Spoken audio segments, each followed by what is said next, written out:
السلام علیکم اسٹوڈنٹس، کیسے ہیں آپ؟ امید ہے کہ آپ سب خیریت سے ہوں گے اور خوب اپنے ٹائم ٹیبل کے مطابق اپنی پڑھائی بھی مکمل کر رہے ہوں گے۔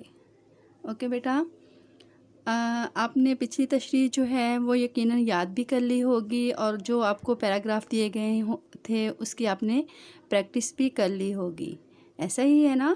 اوکے بیٹا، اگر آپ نے کر لی ہے تو جیسے جیسے ہمارے نیکسٹ اسباق آ رہے ہیں تو آپ کی مشکلات جو ہیں وہ کم ہوتی نظر آنی چاہیے۔ آپ جب کام سینڈ کریں تو اسے اندازہ ہو کہ آپ اپنے تمام جو ہیں آپ کو رولز بتائے جا رہے ہیں، جو آپ کو تمام اس کا پیٹرن بتایا جا رہا ہے، آپ اس کو مکمل فالو کر رہے ہیں۔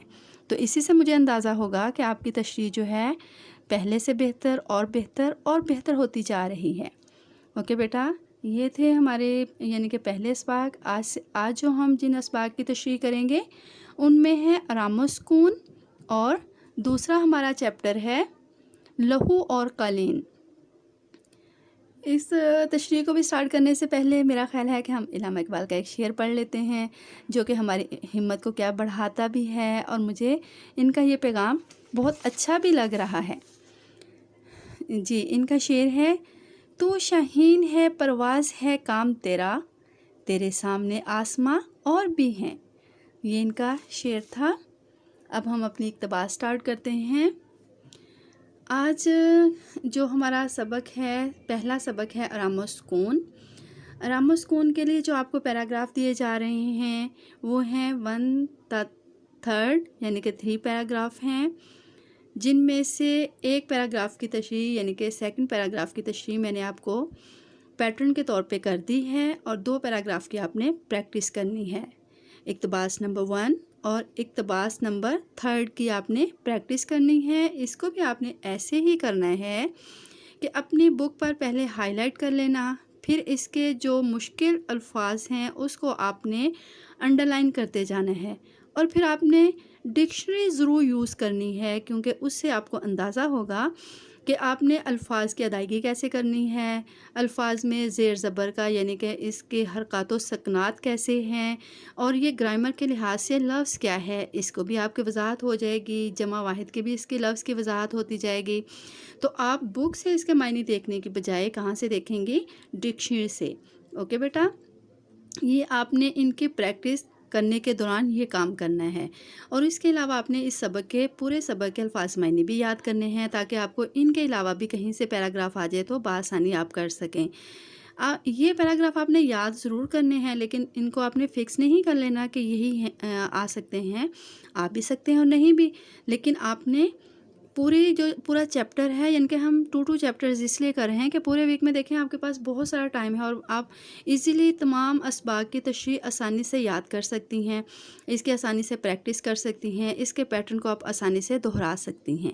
تو آپ نے اپنا یہ پورا جو ہے، یہ پورا ویک جو ہوتا ہے، اس کو آپ نے خود سے سیٹ کرنا ہے کہ کتنے دن میں آپ نے کتنے پیراگراف کی تشریح آپ نے کیا ہے لکھنی ہے، کتنے کی یعنی کہ پریکٹس کرنی ہے۔ اوکے، یہ تھے آپ کے پیراگرافز، اس کو آپ نے دیکھنا ہے۔ اس کے بعد ہمارا جو میں نے آپ کے لیے پیراگراف کیا ہے اس کی تشریح میں آپ کے سامنے یعنی کہ پڑھ دیتی ہوں، اور ساتھ میں اس کی تھوڑی سی وضاحت بھی کر دیتی ہوں کہ آپ نے یہ تشریح کس طرح کرنی ہے۔ اس کے سب سے پہلے جو رولز میں نے فرسٹ لیکچر میں آپ کو بتائے تھے، وہاں سے اب دوبارہ سے میں اس لیے سٹارٹ کر رہی ہوں کہ یہ چیزیں جتنی دفعہ یعنی کہ آپ سنیں گے اتنی دفعہ ہی آپ اس پہ عمل بھی کریں گے۔ سب سے پہلے آپ نے رائٹنگ کا خاص خیال رکھنا ہے۔ اس کے بعد آپ نے اگر کوئی سنٹینس آپ سے رانگ لکھا گیا تو اس کو بریکٹ بنا کے چھوٹا سا کراس لگانا ہے۔ اس کے علاوہ آپ نے اس میں پیراگراف کی تشریح اور اس کی وضاحت کھول کر بیان کرنی ہے۔ پیراگراف کو 2 ٹائم پڑھنا ہے تاکہ آپ اس کے مفہوم کو انڈرسٹینڈ کر سکیں۔ پھر اس کے بعد آپ نے اس میں کوئی نہ کوئی کوٹیشنز یعنی کہ قرآن احادیث کا ترجمہ، قرآن آیات کا ترجمہ، احادیث، یا اس کے علاوہ کوئی بھی اقوال بھی کا حوالہ بھی آپ دے سکتے ہیں، لیکن اس کا تعلق اس اقتباس سے ہو، یعنی کہ اس کے مطابقت سے اگر ہے تو وہ آپ ضرور دیں اور اس کو مارکر کے ساتھ رائٹ کریں۔ پھر اس کے علاوہ اگر کوئی تعلیمی یا تاریخی واقعہ ہے تو اس کو بھی آپ نے اس میں بیان کرنا ہے، اس کی بھی وضاحت کر دینی ہے، جو کہ تشریح کا ایک حصہ بن جائے گا۔ اوکے بیٹا، اب ہم اپنی اقتباس یعنی کہ آرام و سکون سبق کی اقتباس ہے اس کو سٹارٹ کرتے ہیں۔